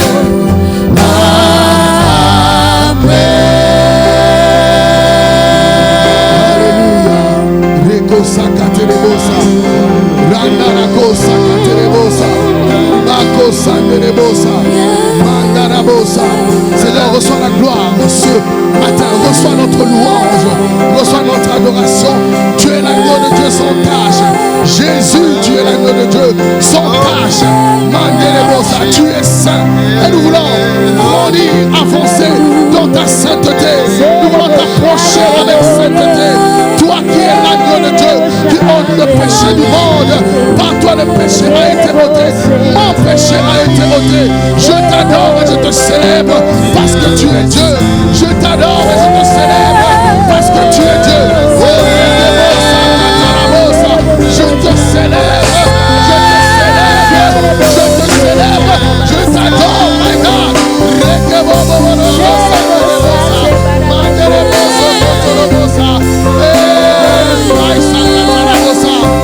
Alléluia, tu es saint.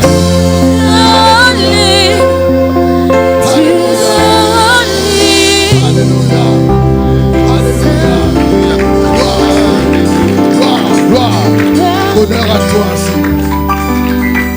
Il est saint, notre Dieu. Il est digne d'être célébré. Il est digne d'être adoré.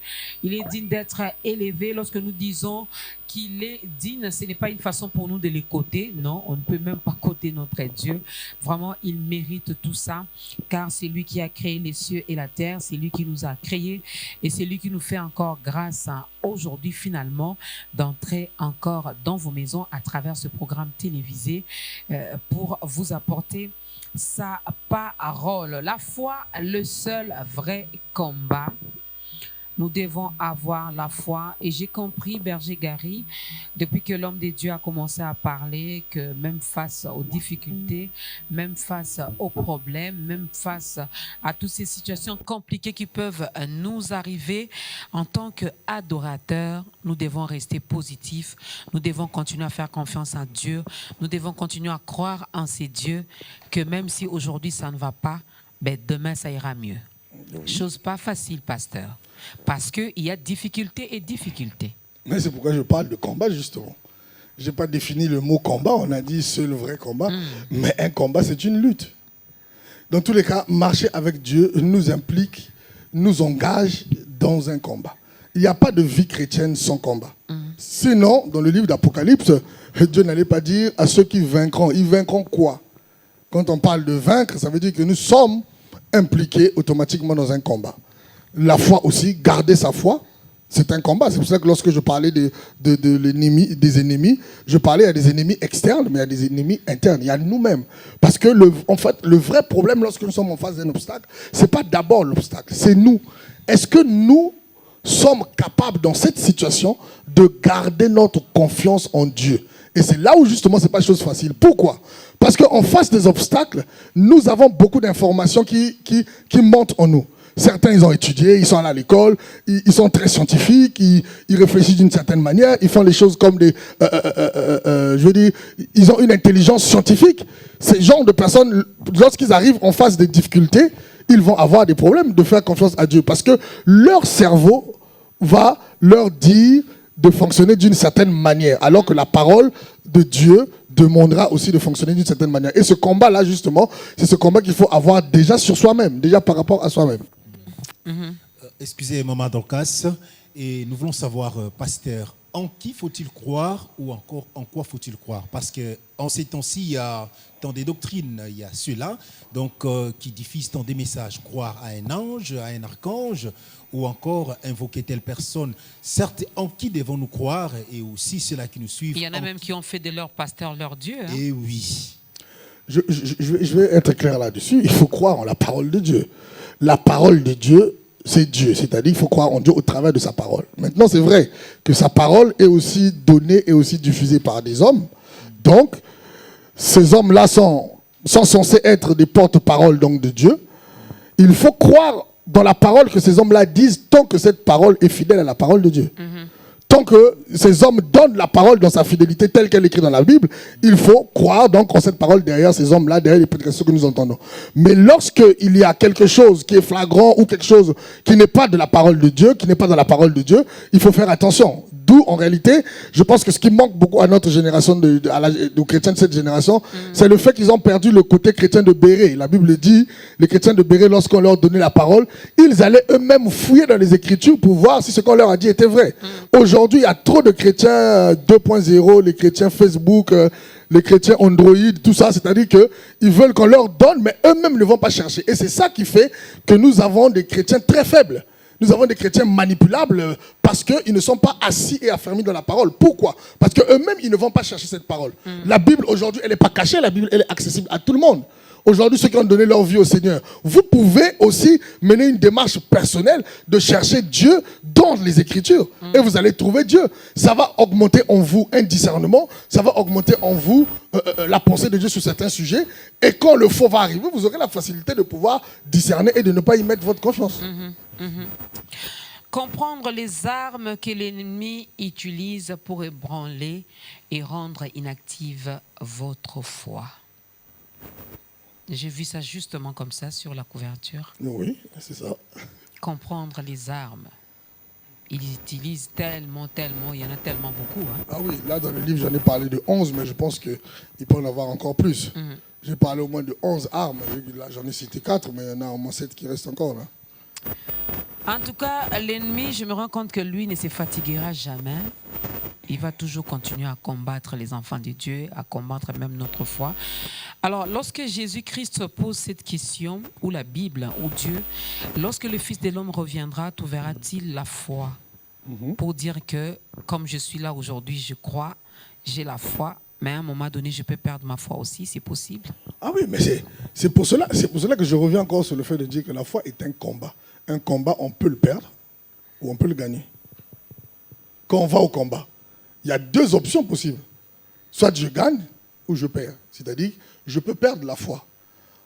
Pourquoi aujourd'hui Jésus-Christ pose cette question-là? Parce que déjà, si je prends l'exemple de notre génération, il y a des choses qui se passent aujourd'hui dans notre génération. Le développement de la science, je ne dis pas que la science elle est mauvaise, non, mais aujourd'hui, il y a des gens qui font beaucoup plus confiance à l'humain, à la machine, par exemple, qu'à Dieu. Je donne l'exemple en Europe, par exemple, mais pas seulement, partout. Je prends l'exemple de l'Europe où j'habite. Vous allez voir aujourd'hui des personnes, lorsqu'on leur parle de Dieu, ils vous disent clairement qu'ils n'ont pas, en fait, ils ne trouvent pas la nécessité de croire en Dieu. Pourquoi? Parce qu'ils disent qu'ils ont à peu près, enfin, ils ont les réponses aux questions qu'ils se posent. Parce qu'ils font confiance en quoi? Ils font confiance en leur compte en banque, ils font confiance à leur famille, ils font confiance à leur travail, ils font confiance à leur famille et tout. Ils mettent leur foi en ça. Alors que la Bible dit bien, la Bible fait bien cet avertissement, maudit soit celui qui se confie en l'homme. Parce que le cœur de l'homme, quel que soit l'homme, la Bible dit que ce cœur-là, il est mauvais. Aujourd'hui, les gens qui se confient en l'homme, qui mettent leur confiance dans les hommes, et c'est pour cela que souvent ils ont des cœurs brisés. Moi, je ris souvent quand les gens disent non, cet homme-là m'a brisé le cœur. Bon. Ça fait mal, mais je ris, je dis, mais pourquoi tu lui as donné ton cœur? On ne donne pas le cœur à un homme. Parce que si tu donnes ton cœur à un homme, on donne son cœur à Dieu. Quand tu donnes le cœur à un homme, l'homme est capable de briser justement ton cœur. Mais là, ça craint quand même pour nous les mariés. Hein. Donc, je ne dois pas faire confiance en mon mari. C'est pas ce que je dis. Expliquer parce que quelqu'un croirait, oui. Parce que si nous sommes là pour poser des questions, bien on sûr. veut bien que le peuple de Dieu comprenne. Je suis non, parfaitement le pasteur d'accord. Constant avait dit, mon cœur là, je dois le donner seulement à Dieu. Or, à celui qui est à côté, Dieu, Oui. je ne l'ai pas vu, je ne le vois pas. Mais mon mari, je le vois. Alors, quand le pasteur Constant me dit ça, donc le cœur de l'homme est mauvais parce que la Bible le dit. Donc, même mon mari là a un cœur mauvais. Mais Donc, il même risquerait de ton me mari, briser. je ne le connais pas, mais même moi qui vous parle, j'ai des Non, zones... je pose la question d'une manière générale. Oui, Même sa femme, lui, là, il ne doit pas faire confiance à sa femme. Même moi qui vous parle, j'ai des zones d'ombre. Mon cœur est encore en train d'être transformé par Dieu. Donc il y a encore des mauvaises choses aussi qui sont dans mon cœur. N'importe quel homme, la Bible dit le cœur de l'homme est mauvais. Je ne suis pas en train de dire qu'il ne faut pas faire confiance à vos époux ou à vos époux. Il faut vous faire confiance, mais ayez plus confiance en Dieu qu'en votre époux. C'est ce que je veux dire. Ok. Parce qu'aujourd'hui, si votre époux meurt, votre vie, vous arrêtez de vivre. Je n'ai vu aucune femme qui est tombée dans un trou lorsqu'on a commencé à enterrer son mari. Elle va pleurer, mais lorsqu'on va recouvrir, sa vie va reprendre, elle va continuer. Donc vous avez besoin... Pareil avec l'homme. Hein? Pareil avec l'homme, bien sûr. Donc vous avez... Bien sûr. Donc vous avez besoin de croire en un être supérieur, de croire en Dieu, parce que Dieu est éternel et il est fiable. Et lui ne déçoit pas, parce que votre époux Voilà. peut vous décevoir. Votre femme qui vous dit oui aujourd'hui, demain elle peut changer d'avis. Voilà pourquoi on enregistre autant de divorces. Parce que hier ils se sont dit oui, mais aujourd'hui c'est un non. Non, je ne le supporte pas parce qu'il ronfle, je ne le supporte pas, elle a pris du poids, je ne la supporte pas, je ne la supporte pas. Mais avec Dieu, il nous a toujours supportés et il Amen. continue à nous supporter. Amen, amen. C'est Dieu-là continue à nous supporter, raison pour laquelle, Maman Dorcas, la Bible nous dit que la foi vient de ce qu'on attend. Eh oui. Les pasteurs a parlé, il y a quelqu'un qui nous suit ou encore, donc qui nous suit là, il a aussi besoin de recevoir Jésus-Christ. Raison pour laquelle, pasteur, c'est aussi important pour vous de pouvoir lancer cet appel à ceux-là qui ne connaissent pas Jésus-Christ par la grandeur de Dieu dans cette émission Ta Grandeur, et que ces gens-là aussi contemplent la grandeur de Dieu, car il y a fête au ciel lorsque quelqu'un donne sa vie à Jésus-Christ. Il y en a 3 qui sont derrière nous ici. Oui. Je ne les ai pas oubliés. On vous a pas Voilà, c'est une occasion également pour eux. Amen, amen, amen.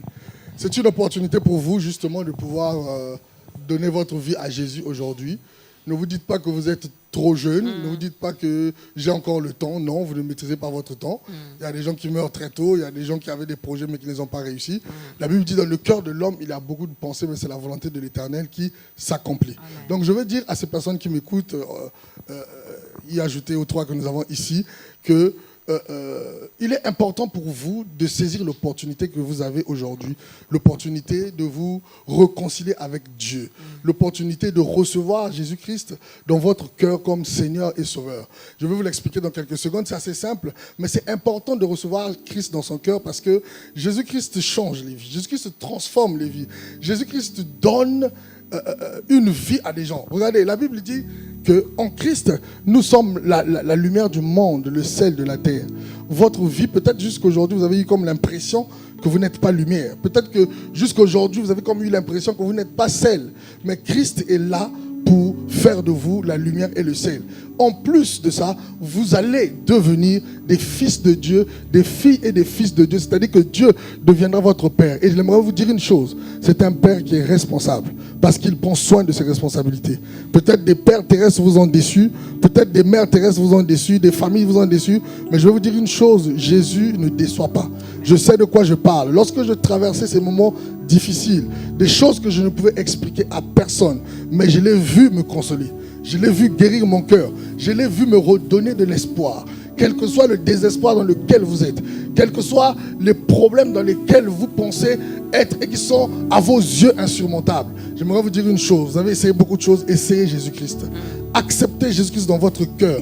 Et après avoir fait cette prière avec moi, comme je vais la faire tout de suite, vous allez simplement répéter. La Bible dit, c'est en croyant du cœur, en confessant de la bouche qu'on parvient au salut. Si vous entendez ma voix et que vous répétez cette prière avec moi, vous allez parvenir au salut. Et par la suite, nous allons vous conseiller de rejoindre rapidement une église qui est à côté de vous, là où vous habitez. Et s'il n'y a pas d'église, passez même un coup de fil à Ta Grandeur, on vous aiguillera dans une église.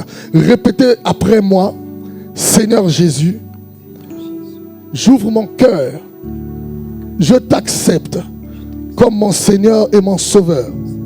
Viens dans ma vie, change-moi, transforme-moi, fais de moi la personne que tu as toujours voulu que je sois. Au nom de Jésus. Amen. Vous êtes devenus enfants de Dieu si vous avez cru en ces paroles et que vous avez confessé ces paroles. Que Dieu vous bénisse. Voilà, aussi simple que ça, mesdames et messieurs. Quelqu'un peut-être attendait que le pasteur Constant lui dise « Lève-toi là où tu es, saute 6 fois. » Non, non, non. Aussi simple que ça, voilà. Juste, tu viens de le confesser, tu as cru et tu l'as confessé. Voilà, tu as le salut, tu as Jésus-Christ qui désormais va commencer à diriger ta vie. Alors, surtout mes frères qui sont derrière, j'espère que vous n'avez pas pris à la légère ce moment ici. Hein, le temps ne nous appartient pas, le pasteur Constant l'a dit. Il y en a qui meurent à la naissance, il y en a qui meurent à l'âge de 13 ans, de 14 ans, de 20 ans. Donc, il ne faut pas dire non, moi je le ferai encore demain. Demain ne t'appartient pas. Demain appartient à Dieu. Alors, si tu n'as pas une église d'attache, parce que la foi vient de ce qu'on entend et il faut demeurer dans sa présence finalement pour continuer à l'écouter, afin que ta foi grandisse. Nous sommes sauvés pour sauver aussi. Aujourd'hui, on t'a prêché. Demain, ça sera peut-être ton tour de prêcher également à quelqu'un d'autre. Alors, si tu n'as pas une église d'attache, tu peux nous contacter via notre numéro qui est affiché au bas de l'écran. Si vous êtes à Paris, l'église Chapelle des Adorateurs est là, pourquoi pas. Si vous êtes à Lupin, l'église La Borne est là, la Rédemption, il y a tellement, beaucoup d'églises ici en République démocratique du Congo où on prêche Jésus-Christ. Hein? Nous pouvons vous aider, nous pouvons vous orienter. Alors rapidement, avec les quelques minutes qui nous restent, on va parler finalement de cet ouvrage. Je vais faire comme ça pour que le caméraman prenne ça. Pasteur Constant, oui. La foi, le seul vrai combat, est-ce un premier ouvrage? Oui, c'est mon premier ouvrage. C'est mon premier ouvrage. C'est un projet qui date de plusieurs années. Et je bénis Dieu pour l'épouse qui est à côté de moi, qui m'a motivé, boosté, jusqu'à ce que ce premier projet voit le jour. Et j'espère que ce n'est pas le dernier. Ah, nous espérons aussi que ça ne sera pas le dernier. Alors, c'est devenu une habitude, hein? Peut-être que vous n'allez pas me contredire. J'ai remarqué que les pasteurs d'aujourd'hui, ils sont chantres, ils sont pasteurs, donc prédicateurs de la bonne parole. Ils deviennent aussi des écrivains. Ça, c'est un constat. Je peux citer 5 noms comme ça, d'enfiler. Il est pasteur, il chante, il prêche, il écrit. Il est. C'est une recommandation divine ou vous l'avez fait parce que les autres le font aussi? Non, je ne l'ai pas fait parce que les autres le font. En fait, j'ai réalisé mon parcours. J'ai fait, dans le parcours scolaire, j'ai fait de la littérature française, même quand j'étais encore au Congo-Brazzaville où j'ai grandi. Et à l'époque, je ne comprenais pas pourquoi. J'ai fait la littérature française, à un moment ça m'énervait même, mais bon, je les ai fait quand même. Et au fur et à mesure, l'écriture a commencé à monter en moi comme quelque chose d'évident. J'écrivais des poèmes, j'écris des chants. Et donc, lorsque j'avais même les poèmes. Vous avez déjà écrit à Maman Floricia? Non, elle. Combien de poèmes? Écrire, ça prend trop du temps. Elle, je dis directement. Ah, ok. Donc, écrire, ça prend trop du temps. Quel avantage, hein? De chercher des feuilles. Donc, je dis directement en live. Et les jaloux, hein, ils acclament pas. Les jaloux, là, c'est compliqué. Hein. Attends, quelqu'un vous dit qu'à elle, là, je n'écris pas. C'est direct comme ça. Et puis, vous n'acclamez pas. Parce que vous n'êtes pas habitué à les faire à vos femmes. Hein? Les hommes de Dieu aussi savent aimer. Allez-y, pasteur. Donc l'écriture, pour moi, c'est une évidence. Et lorsque j'ai fait ce séminaire à l'église, parce que c'était un séminaire que j'avais fait sur les ennemis de la foi, et ça date de 2015. C'est un séminaire qu'on a fait en 2015. Et là, le Seigneur m'a mis à cœur de mettre ça dans un livre. Il dit ça peut bénir plus de personnes. Parce que le livre, il va loin. Il va, là, par exemple, aujourd'hui, je vais partir, je vous le laisse, vous pouvez le lire, vous pouvez le donner à quelqu'un. Quelqu'un peut s'en procurer. Le message qui est inscrit dans un livre va beaucoup plus loin que ce que l'on peut peut-être dire de cette manière-là. Donc pour moi, c'est pas, je ne copie personne. Hein. Pour moi, c'est vraiment l'évidence. Ça fait partie des grâces que Dieu m'a données. Et notre Dieu est plein de grâces. Il peut en donner 4, 5, 6 à chacun de nous. Seulement, la Bible dit, quand on t'a beaucoup donné, on te réclamera beaucoup. Donc à ceux qui ont beaucoup reçu, sachez que Dieu vous demandera des comptes et sachez exploiter chaque talent que Dieu vous donne. Ok, alors je gagne quoi ou nous gagnons quoi finalement en lisant cet ouvrage? En lisant cet ouvrage, vous allez voir en fait déjà la partie qui parle des ennemis de la foi. Vous allez voir ces ennemis-là clairement parce que j'ai utilisé une méthode très scolaire. Donc quand je parle de ces ennemis, je définis l'ennemi par rapport à la parole de Goliath. J'explique exactement comment cet ennemi se manifeste, comment il faut avoir la victoire par rapport à cet ennemi. Donc ceux qui vont lire ce livre, ils vont déjà avoir accès à toute cette richesse-là et peuvent tout de suite déjà commencer à l'appliquer dans leur vie pour qu'ils voient des choses changer autour d'eux et dans leur propre vie. Heureusement qu'on n'a pas tout dévoilé ici. Question pour nous de vous donner également l'envie et le goût de vous en procurer. Alors, où est-ce qu'on peut trouver cet ouvrage? Pour nous qui n'habitons pas Paris. Hein. Alors, aujourd'hui, cet ouvrage est disponible donc, sur Amazon. Okay. Il est disponible aussi sur le marché de Facebook Market. Donc depuis là-bas, on peut faire des commandes. Nous sommes en train de négocier avec les librairies justement ici au Congo et dans d'autres pays en Afrique pour que nous puissions envoyer ce livre-là dans ces librairies-là physiquement. Comme ça, les gens pourront s'en procurer. Donc pour le moment, en attendant que ces contrats se concrétisent, vous pouvez le commander sur Facebook, sur Amazon. Nous avons aussi une maison d'édition. Et c'est notre maison d'édition qui a édité ce livre-là qui s'appelle Dévotion et Vie. Si vous allez sur le site de dévotionetvie.com, vous pourrez aussi dans la boutique commander le livre. Voilà. Mais je vous le recommande. Merci. Bon, Berger Maman Dorcas, le pasteur avait dit que Matima veut dire donner. Donc aujourd'hui, nous allons recevoir, nous allons lire aussi. Déjà qu'on a reçu la parole qui nous a fait énormément du bien. Mais malheureusement, c'est la télé, tout est bien chronométré. Alors nous arrivons vraiment à la fin. Maman Floricia n'a pas parlé, vous avez compris, elle est aussi pasteur. On aura le temps, pourquoi pas, peut-être ça sera à Paris où on va la recevoir, elle, comme étant notre invitée principale, parce que j'ai senti qu'elle avait aussi beaucoup de choses à dire au peuple de Dieu. Mais n'est-ce pas qu'elle a une merveilleuse voix? Elle chante merveilleusement bien. Je comprends lorsqu'elle chante, et là, ça motive également l'homme de Dieu finalement à commencer à déclamer des poèmes. Donc ça commence à couler comme ça. N'est-ce pas que c'est un beau et un beau couple? Alors, on arrive vraiment à la fin, pasteur. Rapidement, chapelle des adorateurs se trouve précisément où? Vous recevez quand? Et un numéro de contact? Comme mon épouse n'a pas beaucoup parlé, je vais lui laisser le faire. Merci. Donc, la chapelle des adorateurs, nous avons pour vision de pouvoir susciter des adorateurs au travers de la parole de Dieu. Comme le pasteur disait tout à l'heure, il y a des faux et des vrais adorateurs. Apprendre vraiment à l'enfant de Dieu de pouvoir vivre pour Dieu, de devenir amoureux de Jésus-Christ. Et ça s'apprend. Être un vrai adorateur, ça s'apprend. Alors, nous nous réunissons au 11 rue Guy Moquet, 95 000 à Argenteuil. Donc nos cultes de dévotion sont le dimanche à partir de 10h30 jusqu'à 13h. Ensuite, en semaine, nous avons une réunion de prière que nous appelons dynamique de prière. Donc dynamique de prière, c'est tous les vendredis à partir de 19h30 où vraiment nous prions parce que la prière est très importante pour notre croissance spirituelle. Ensuite, au travers de l'Église La Chapelle des Adorateurs, nous avons plusieurs plateformes qui peuvent édifier et encourager les enfants de Dieu. Nous avons notamment notre institut biblique IBEA, qui est l'Institut biblique des adorateurs, où nous formons des disciples pour Jésus-Christ. Et vous pouvez trouver tous les renseignements sur les réseaux sociaux. Nous avons aussi une plateforme aussi qui encourage les femmes, c'est-à-dire que ce soit la femme chrétienne et la femme du serviteur de Dieu. Donc cette plateforme s'appelle Femmes inébranlables.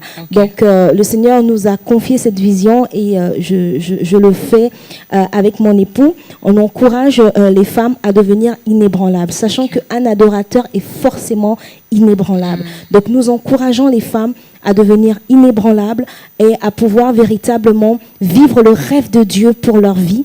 Et au travers de cette plateforme, nous encourageons les jeunes sœurs, la femme chrétienne, mais aussi les futures épouses de serviteurs de Dieu. Pourquoi? Parce que c'est un fardeau que Dieu avait déposé dans mon cœur il y a des années de cela. J'avais cette conviction que j'allais épouser un serviteur de Dieu et j'avais cette soif de me former, il n'y avait aucune plateforme. Alors Dieu m'avait dit, un jour, je te susciterai pour former d'autres personnes. Alors j'ai créé des formations en ligne pour donner de mon expérience à ces femmes-là, pour les encourager et vraiment leur donner les billes pour commencer, non pas isolées dans ce grand job-là, parce que c'est vraiment un grand travail. Alors, il y a un numéro de contact? Oui, bien entendu. Donc, vous pouvez nous contacter donc, au 00 33 77 16 51 878. Donc, vous pouvez facilement, comme ça, même si vous n'habitez pas Paris, entrer en contact avec le couple pastoral Matima. Voilà, mesdames et messieurs, nous avons reçu ce couple. C'était pour votre plaisir, car Dieu ne fait rien au hasard. Il a décidé aujourd'hui de passer par ce couple pastoral pour nous parler encore de la foi. La foi, oui, nous en avons besoin. Elle doit grandir, elle doit croître. Comment? Mais en continuant, en écoutant la parole de Dieu.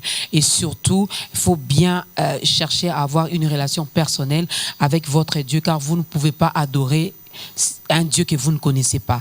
Comment le connaître? Il faut méditer sa parole, il faut écouter sa parole, il faut demeurer dans sa présence. C'est comme si vous vivez avec un mari. Au fur et à mesure vous restez ensemble, vous allez continuer à vous connaître, à connaître ce qu'il aime, ce qu'il n'aime pas, pourquoi il mange beaucoup de foufou, pourquoi quand... voilà, tout ça, n'est-ce pas?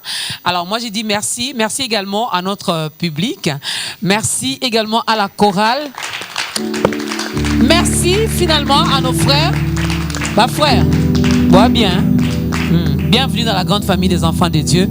J'espère que vous n'avez pas blagué avec ça. Alors Berger, moi je vous dis également merci. Vous avez un programme en cours? Et oui, d'ici peu là, nous allons déjà mettre en place un nouveau single qui s'intitule Place du Roi. Nous voulons assez que les règnes de Dieu se manifestent dans nos vies, dans nos églises et pourquoi pas dans la nation. Ah, ça c'est bien parce que là où il règne finalement... Les démons ne règnent pas. Non, là où il règne, il y a la lumière. Là où il règne, il y a la paix. Là où il règne, il y a l'argent. Là où il règne, il y a tout. Là où il règne, mais c'est lui qui règne. N'est-ce pas? Alors merci à vous. J'espère que ça a été quand même... Un grand plaisir. Ouais. C'est la maison, Maman Dorcas. Merci beaucoup. Merci Berger. Merci Pasteur Constant. Merci Pasteur Floricia. Alors on va s'élever. Pasteur Floricia va clôturer ce moment avec une courte prière et puis nous allons danser pour la gloire de Dieu. Merci également à la grande équipe de Ta Grandeur et aussi à toutes ces personnes qui ont suivi religieusement ce nouveau numéro. Père de gloire, nous allons prier. Donc là où tu es, chez toi, tu peux tout simplement incliner ta tête et nous allons prier. Seigneur, nous te bénissons pour ce temps, nous te bénissons pour ce moment. Seigneur, nous voulons prier pour ceux qui sont maintenant dans leur maison, qui sont dans plusieurs questions, plusieurs questionnements, qui s'attendent à toi et qui sont découragés et qui sont peut-être, ils se disent que Dieu m'a menti. Seigneur, je prie que tu touches leur cœur, que leur foi activées au travers de la parole qu'elles ont entendue, qu'elles puissent encore puiser en toi leur force, que tu puisses relever ceux qui étaient par terre, que tu puisses, Seigneur, véritablement les fortifier, que tu puisses leur rendre inébranlables pour qu'ils puissent se tenir debout, Seigneur, pour pouvoir mettre par terre les géants de leur destinée. Seigneur, je libère ta grâce et ton onction. Seigneur, je libère ta puissance et ta grâce dans leur vie. Et Seigneur, je libère, Seigneur, pour cette nouvelle année 2020, une année d'accomplissement, une année d'action, une année d'exaucement. Merci pour chaque déception que tu guéris. Merci pour chaque blessure dans leur cœur qui sont poncées par le sang de Jésus. Seigneur, nous voulons t'acclamer, nous voulons te louer et nous voulons te célébrer parce que tu es le Dieu de gloire. Alors que ton règne vienne et que ta volonté soit faite, nous disons Amen. Amen.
Est-ce que tu peux danser un peu pour Jésus?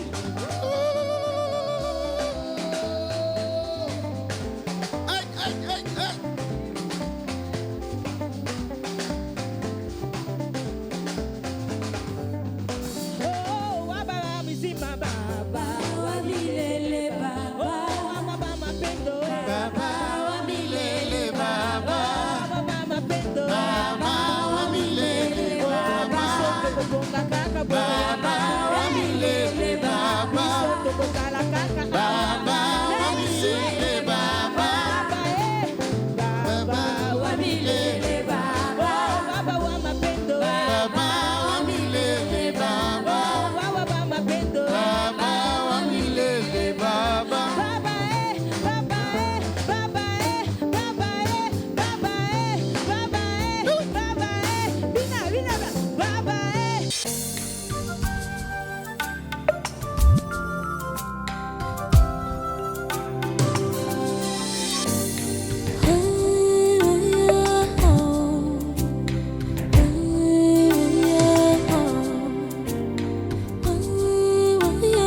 Balobi boni na zanga ta boucle d'oreille.